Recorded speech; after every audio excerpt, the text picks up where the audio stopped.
السلام علیکم ورحمۃ اللہ وبرکاتہ۔ بسم اللہ الرحمن الرحیم۔ عزیز طلبہ، سابق درس میں یہ بتایا گیا تھا کہ اگر دو جملے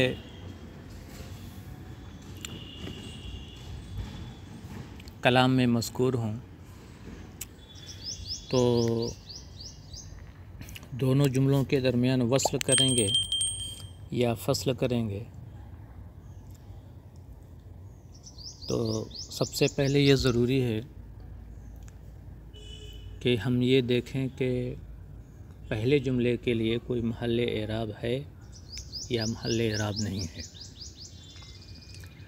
سابق درس میں ہم نے یہ بتایا تھا کہ اگر پہلے جملے کے لیے کوئی محل اعراب نہ ہو تو 4 صورتیں ہو سکتی ہیں۔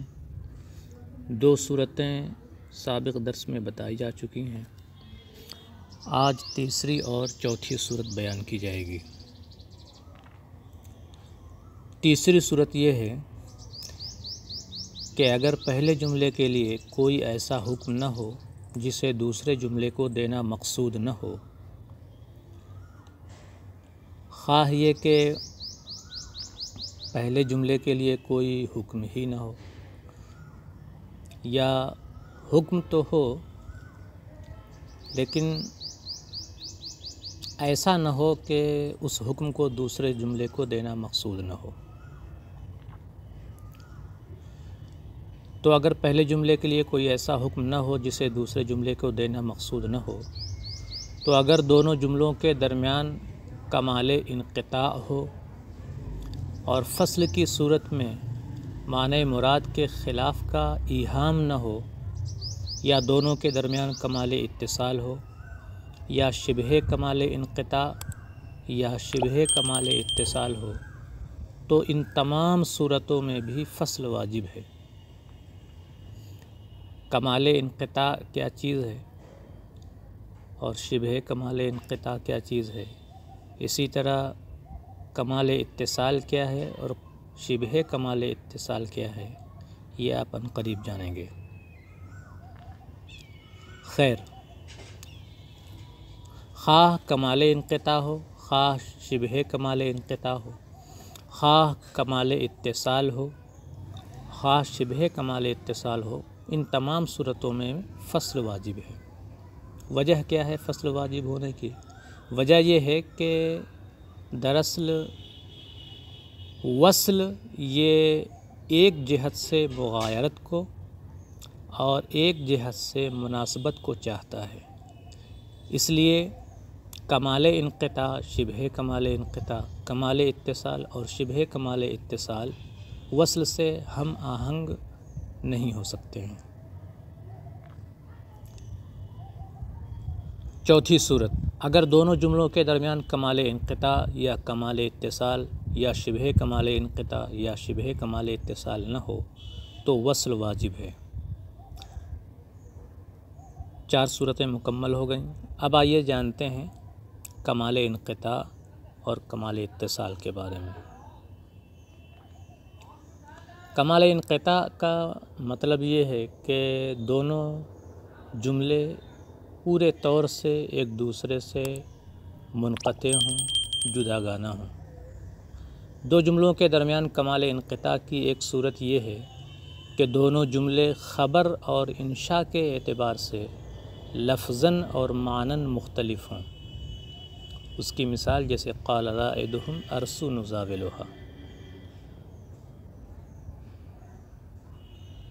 اس کا ترجمہ ہے کہ ان کے قائد نے کہا یہیں پڑاؤ ڈال دو، ہم جنگ کریں گے۔ آپ یہ مثال دیکھیں، اس مثال میں 2 جملے ہیں۔ پہلا ارسو ہے جو لفظاً اور معناً انشاء ہے، اور دوسرا کیونکہ وہ فعل امر ہے، اور دوسرا نزاولھا ہے جو لفظاً اور معناً خبر ہے، فعل مضارع ہے۔ اس لحاظ سے دونوں کے درمیان کمال انقطاع ہے کہ ایک خبر ہے لفظاً اور معناً بھی، اور ایک انشاء ہے لفظاً بھی اور معناً بھی۔ دو جملوں کے درمیان کمال انقطاع کی ایک صورت یہ بھی ہے کہ دونوں جملے خبر اور انشاء کے لحاظ سے صرف معنن مختلف ہوں، جیسے ماتا فلان رحمہ اللہ۔ یہاں دو جملے ہیں، ایک ہے ماتا فلان اور دوسرا ہے رحمہ اللہ۔ آپ غور کریں اس مثال میں، ماتا فلان یہ لفظاً اور معنن خبر ہے، جبکہ دوسرا جملہ رحمہ اللہ یہ لفظاً تو خبر ہے لیکن معنن انشاء ہے، کیونکہ یہ دعا کے لیے ہے اور دعا انشاء ہے۔ اور آگے بڑھیں، دو جملوں کے درمیان کمال انقطاع کی ایک صورت یہ ہے کہ دونوں جملے خبر اور انشاء کے لحاظ سے متفق ہوں لیکن دونوں کے درمیان کوئی جامع نہ ہو، یعنی دونوں جملوں کے درمیان کوئی معنوی ربط نہ ہو، جیسے زید قائم العلم نافع۔ یہاں بھی دو جملے ہیں، ایک ہے زید قائم اور ایک ہے العلم نافع۔ آپ غور کریں کہ ان دونوں جملوں میں کوئی جامع نہیں ہے، کیونکہ دونوں کے درمیان کوئی معنوی ربط ہی نہیں ہے۔ زید کے کھڑے ہونے اور علم کے نفع بخش ہونے کے درمیان کوئی معنوی ربط نہیں ہے۔ اور آگے چلیں، اب کمال اتصال پر آتے ہیں۔ کمال اتصال کا مطلب یہ ہوا کہ دونوں جملے پورے طور سے متصل ہوں۔ دو جملوں کے درمیان کمال اتصال کی ایک صورت یہ ہے کہ دوسرا جملہ پہلے جملے کی تاکید معنوی ہو، تاکید معنوی، اس طور پر کہ دونوں جملے مفہوم کے اعتبار سے مختلف ہوں، دونوں کا مفہوم مضمون الگ الگ ہو، لیکن دوسرے جملے سے پہلے جملے کو تقویت ملتی ہو، دوسرے جملے سے پہلے جملے کی تاکید ہوتی ہو، تاکہ اس دوسرے جملے کے ذریعہ مجاز یا غلط کے وہم کو دور کیا جا سکے، جیسے ذالک الکتاب لا ریب فیہ۔ اس مثال میں ذالک الکتاب لا ریب فیہ میں دو جملے ہیں، ایک ہے ذالک الکتاب، کیونکہ ذالک مبتدا ہے اور الکتاب خبر ہے، اور دوسرا جملہ ہے لا ریب فیہ۔ یاد رکھیں کہ ذالک سے اشارہ ہے قرآن کی طرف، اور قرآن کے لیے اس میں اشارہ بعید لا کر قرآن کے بلند رتبہ اور عظیم ہونے کی خبر دی گئی ہے، اور خبر الکتاب پر الف لام داخل کر کے حصر کا معنی مراد ہونے کی خبر دی گئی ہے، ساتھ ہی قرآن کے کامل کتاب ہونے کی بات بتائی گئی ہے۔ اس لحاظ سے اب غور کریں کہ ذالک الکتابوں کا معنی کیا ہوا۔ اس لحاظ سے ذالک الکتابوں کا معنی ہوا ھذا القرآن العظیم الکتاب الکامل، یعنی یہ عظیم الشان اور بلند رتبہ قرآن ہی کامل کتاب ہے، یہ معنی ہوا۔ ممکن ہے کہ اس جملے کو سن کر کوئی یہ وہم کرے، غور کرنے سے پہلے یہ وہم کرے کہ یہاں معنی حقیقی مراد نہیں ہے، یا یہ بات بس یوں ہی کہہ دی گئی ہے جس کی کوئی حقیقت نہیں ہے، اس لیے دوسرا جملہ لا ریب فیہ لایا گیا تاکہ تجوز اور غلط کے وہم کو دور کیا جا سکے۔ آپ غور کریں کہ یہاں دونوں جملے اپنے مفہوم کے اعتبار سے مختلف ہیں، لیکن دوسرے جملے سے پہلے کے مفہوم کو تقویت بہرحال مل رہی ہے، اس لیے یہ تاکید معنوی ہے۔ دو جملوں کے درمیان کمال اتصال کی ایک صورت یہ بھی ہے کہ دوسرا جملہ پہلے جملے کی تاکید لفظی ہو، تاکید لفظی، اس طور پر کہ دونوں جملے مفہوم و مضمون کے اعتبار سے متحد ہوں۔ پہلی صورت کمال اتصال کی تھی کہ وہاں تاکید معنوی تھی اور یہاں تاکید لفظی ہے، اس طور پر کہ دونوں جملے مفہوم اور مضمون کے اعتبار سے متحد ہیں، اور جب متحد ہیں دونوں کا مفہوم و مضمون ایک ہے تو تاکید لفظی ہوئی، جیسے ذالک الکتاب لا ریب فیہ ھدی للمتقین۔ ذالک الکتاب لا ریب فیہ ھدی للمتقین، یہاں ایک جملہ ہے ذالک الکتاب جس کا مفہوم آپ جان چکے ہیں، یعنی ھذا القرآن العظیم هو الکتاب الکامل فی الہدایہ۔ یہاں ہم نے الکتاب الکامل کے بعد فی الہدایہ کا لفظ بڑھایا کیونکہ الکامل میں جو کمال ہے اس کمال سے کمال فی الہدایہ ہی مراد ہے۔ تو ذالک الکتاب، ذالکہ کو تو معنی ہوا ھذا القرآن العظیم، اور الکتاب میں الف لام ہے جو حصر کا افادہ کر رہا ہے، لہذا ہوا کا لفظ نکلے گا۔ اور الف لام حصر کا افادہ کرنے کے ساتھ ساتھ جس پر داخل ہے اس کے عظیم ہونے اور اس کے کامل ہونے کی طرف بھی اشارہ کرتا ہے، اس لحاظ سے معنی ہوا ذالک الکتاب کا ھذا القرآن العظیم هو الکتاب الکامل، اور کامل میں جو کمال ہے اس سے مراد ہے کمال فی الہدایت، اس لحاظ سے معنی ہوا ھذا القرآن العظیم هو الکتاب الکامل فی الہدایہ۔ یہ قرآن عظیم، یہ بلند رتبہ قرآن ہی ایسی کتاب ہے جو ہدایت میں کامل ہے۔ اب دوسرے جملے پر آئیں۔ اس کے بعد ایک جملہ ہے ھدی للمتقین،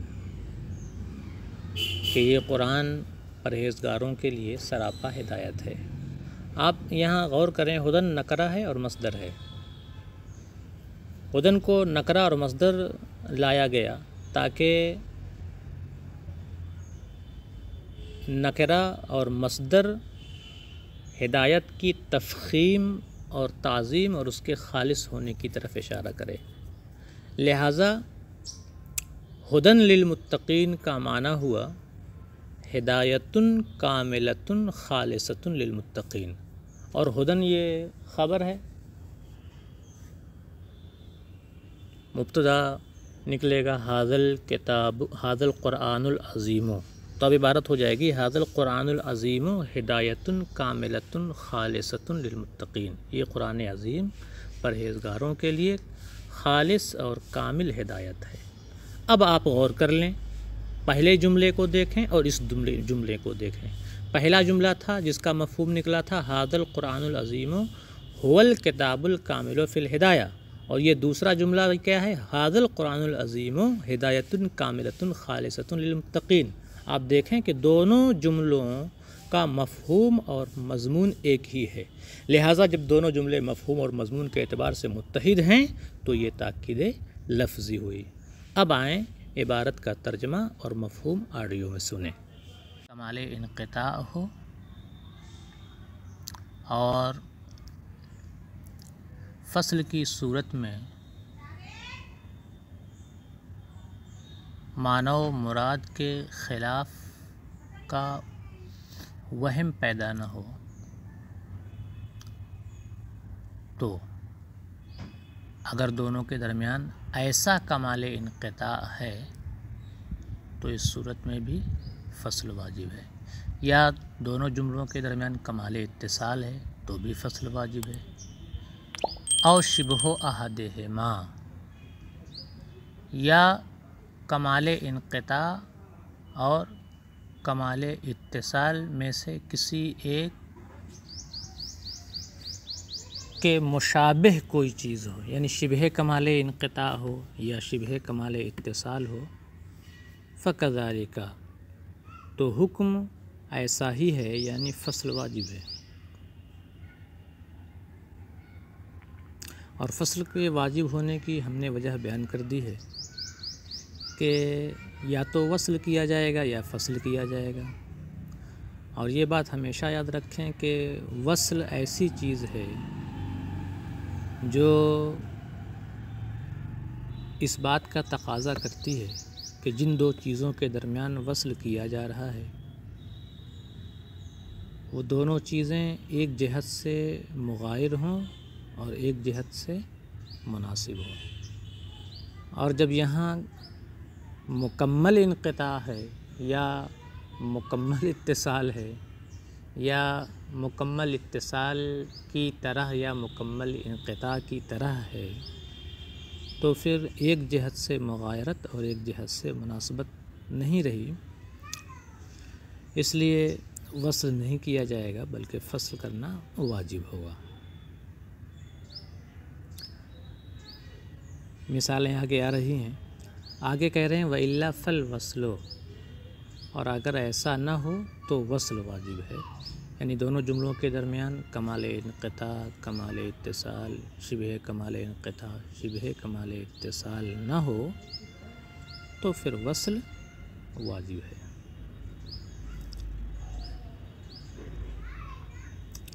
اب آئیں کمال انقطاع کی کتنی صورتیں ہو سکتی ہیں اور کمال اتصال کی کتنی صورتیں ہو سکتی ہیں وہ بیان کر رہے ہیں۔ کہہ رہے ہیں اما کمال الانقطاع فلاختلافہما خبرا و انشاء لفظا و معنی۔ بہرحال کمال انقطاع تو دو جملوں کے درمیان کمال انقطاع ان دونوں جملوں کے خبر اور انشاء کے لحاظ سے مختلف ہونے کی وجہ سے ہوتا ہے، خواہ یہ اختلاف لفظاً اور معناً دونوں اعتبار سے ہو، جیسے قال رائدہم ارسو نزاولھا، رائد قائد سردار، ارسو فعل امر ہے، ارسا یرسی ارسا پڑاؤ ڈالنا، خیمہ زن ہونا، نزاولھا ہا ضمیر سے کا مرجع حرب ہے، جنگ ہے، نزاولو اے نحاولو۔ ان کے قائد نے ان سے کہا کہ یہیں پڑاؤ ڈال دو، ہم جنگ کا ارادہ رکھتے ہیں۔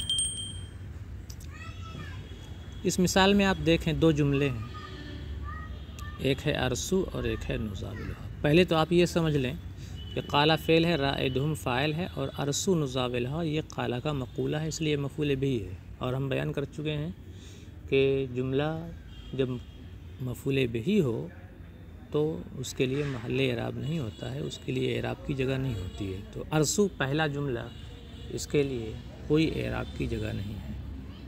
ارسو اور نزاولھا کے درمیان فصل کیا گیا ہے، یعنی حرف وصل نہیں کیا گیا، حرف عطف نہیں لایا گیا۔ وجہ کیا ہے؟ وجہ یہ ہے کہ ارسو اور نزاولھا یہ دونوں جملے خبر اور انشاء کے لحاظ سے مختلف ہیں۔ ارسو فعل امر انشاء ہے اور نزاولو یہ فعل مضارع یہ خبر ہے۔ ارسو لفظاً اور معناً دونوں اعتبار سے انشاء ہے اور نزاولو یہ لفظاً اور معناً دونوں اعتبار سے خبر ہے، لہٰذا یہاں کمال انقطاع ہے۔ اور آگے بڑھیں، او معناً فقط،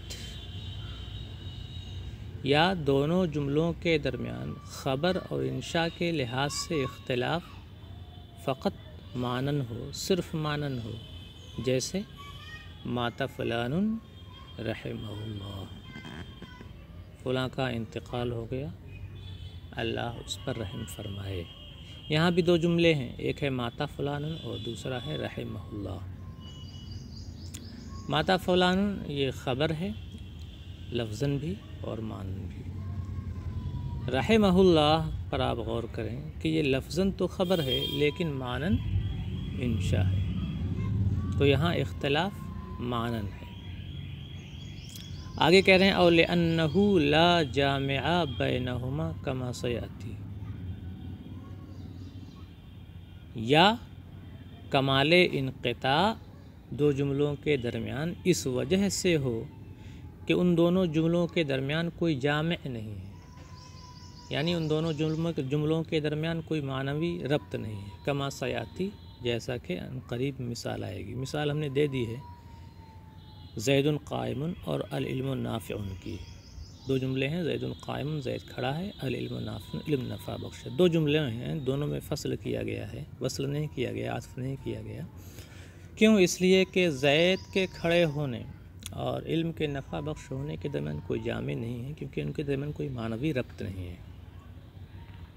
آگے بڑھیں، کمال اتصال دیکھیں۔ وَأَمَّا كَمَالُ الْاِتِّصَالِ فَلِكَوْنِ الثَّانِيَةِ مُؤَكِّدَةً لِلْأُولَى لِدَفْعِ تَوَہُّمِ تَجَوُّزٍ أَوْ غَلَطٍ۔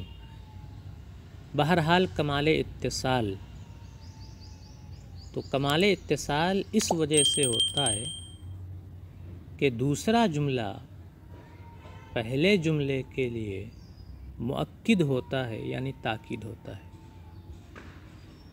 یہ تاکید کس لیے لاتے ہیں؟ لدفع توہم تجوز او غلط، مجاز کے وہم کے ازالے کے لیے یا غلط کے وہم کے ازالے کے لیے۔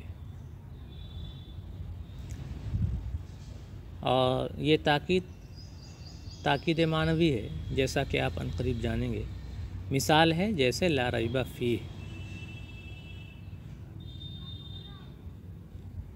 یہ دوسرا جملہ ہے۔ پہلا جملہ ہے ذالک الکتاب، باللام جاز ان یتوہم السامع قبل التأمل انہ مما یرمی بہ جزافا فاتبعہ نفیا لذالک فوزانہ وزان نفسہ فی جاءنی زید نفسہ۔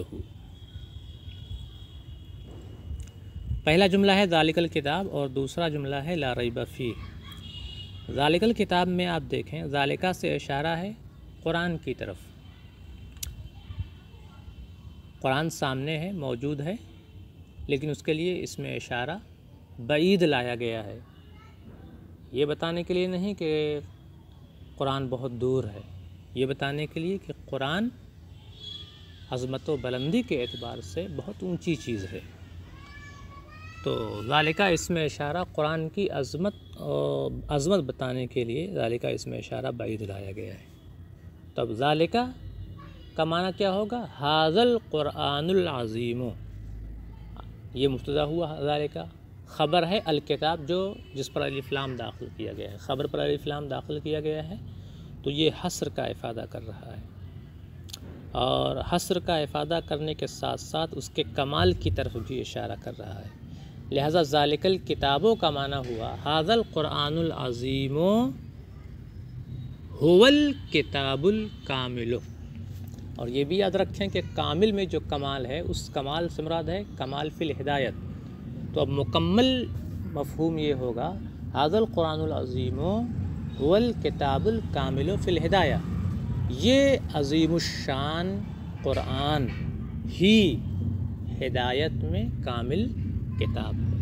گویا قرآن ہی وہ آسمانی کتاب ہے جو ہدایت کے معاملے میں کامل ہے، اور قرآن کے علاوہ جو دیگر کتابیں ہیں وہ قرآن کی بنسبت اس کمال کو نہیں پہنچی ہوئی ہیں۔ تو جب ذالکہ کو مبتدا بنا کر اور خبر کو معرف باللام کر کے قرآن کے وصف میں حد درجہ اضافہ کیا گیا کہ قرآن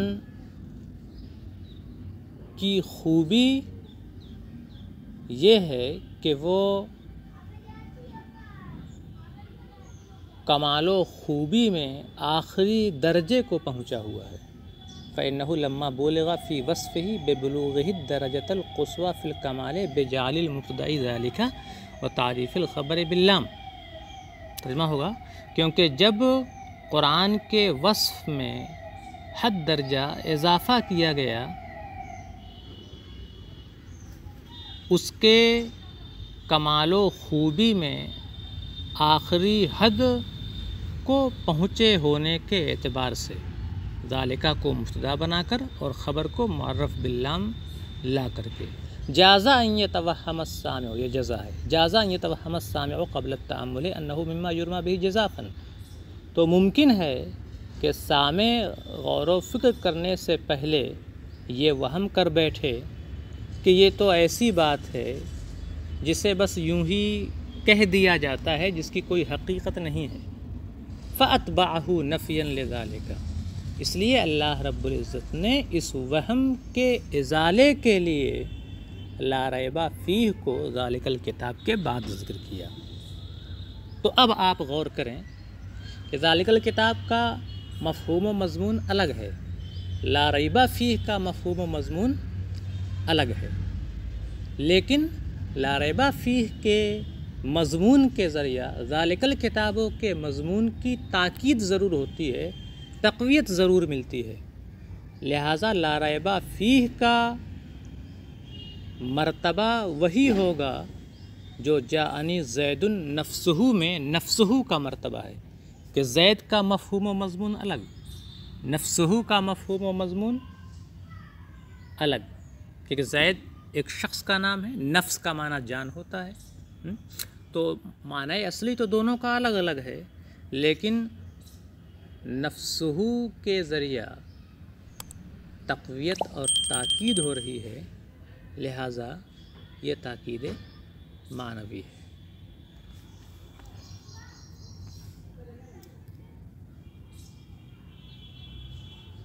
اور آگے بڑھیں،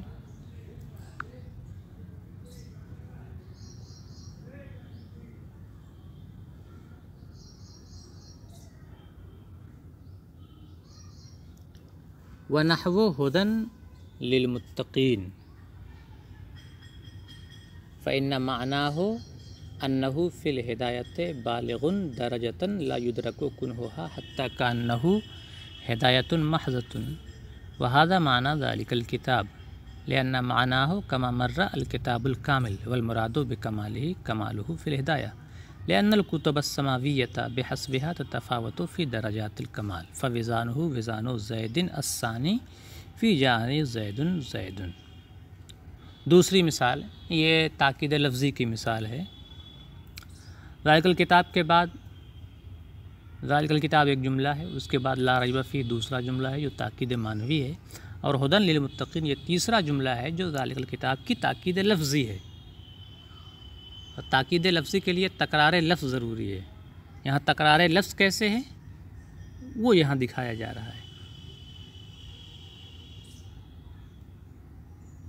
ھدی للمتقین کہنا، اور جیسے ھدی للمتقین فإن معناه أنه في الهداية بالغ درجة لا يدرك كنهها حتى كأنه هداية محضة، کیونکہ ھدی للمتقین کا معنی اور مفہوم یہ ہے کہ قرآن ہدایت کے باب میں اس درجے کو پہنچا ہوا ہے جس کی حقیقت کا ادراک نہیں کیا جا سکتا ہے، حتیٰ کہ گویا قرآن خالص ہدایت ہے، سراپا ہدایت ہے۔ وَهَذَا معنی ذَلِكَ الکتاب، اور یہی تو ذَلِكَ الکتاب کا بھی مفہوم ہے۔ کیسے؟ میں بتا چکا ہوں کہ ذالک الکتاب کا معنی ہوا ھذا القرآن العظیم هو الکتاب الکامل فی الہدایہ، اور ھدی للمتقین تو ھدی چونکہ مصدر ہے اور نکرہ ہے، اس لیے ھدی کا معنی ہوا ہدایت کاملۃ خالصۃ، اور چونکہ یہ خبر ہے مبتدا محذوف ہے، مبتدا ہوگا وہی ھذا القرآن العظیم، تو عبارت اس کی ہوئی ھدی للمتقین کی اصل عبارت ہو جائے گی ھذا القرآن العظیم ہدایۃ کاملۃ خالصۃ للمتقین، اور ذالک الکتاب کا معنی کیا ہوا ھذا القرآن العظیم الکتاب الکامل فی الہدایہ۔ اب آپ دیکھیں دونوں میں لفظ یکساں ہی ہیں، لہذا یہ کون سی تاکید ہوئی؟ تاکید لفظی ہوئی۔ ذالک الکتاب کا معنی بیان کر رہے ہیں لأن معناہ کما مر الکتاب الکامل، کیونکہ ذالک الکتاب کا معنی ہے یعنی الکتاب کا معنی ہے الکتاب الکامل، والمراد بکمالہ کمالہ فی الہدایہ، اور الکامل میں جو کمال ہے اس کمال سے مراد ہدایت میں اس کا کامل ہونا ہے۔ لأن الکتب السماویۃ بحسبها تتفاوت فی درجات الکمال۔ اچھا، اب یہ جملہ کیوں لیا جا رہا ہے؟ یہ اس لیے لیا جا رہا ہے کہ یہ بتایا گیا قرآن کے بارے میں کہ قرآن ہی ہدایت میں کامل ہے، گویا قرآن کے علاوہ جو دیگر آسمانی کتابیں ہیں وہ ہدایت میں کامل نہیں ہیں۔ کیا ہدایت کے باب میں یہ آسمانی کتابیں مختلف ہوتی ہیں؟ تو اس کا جواب دے رہے ہیں کہ ہاں مختلف ہوتی ہیں۔ لأن الکتب السماویۃ بحسبها تتفاوت فی درجات الکمال، کیونکہ آسمانی کتابیں کمال کے درجات و مراتب میں متفاوت اور جداگانہ ہوا کرتی ہیں، لہٰذا فوزانہ وزان زید الثانی فی جاءنی زید زید، لہٰذا ذالک الکتاب اور ذالک الکتاب کے بعد ھدی للمتقین کا مرتبہ بالکل وہی ہے جو جاءنی زید زید میں دوسرے زید کا ہے، کہ دوسرے زید کے ذریعہ تاکید ہو رہی ہے، اور دوسرا زید بعینہ ہی پہلا والا زید ہے لفظاً، اس لیے یہ تاکید لفظی ہے۔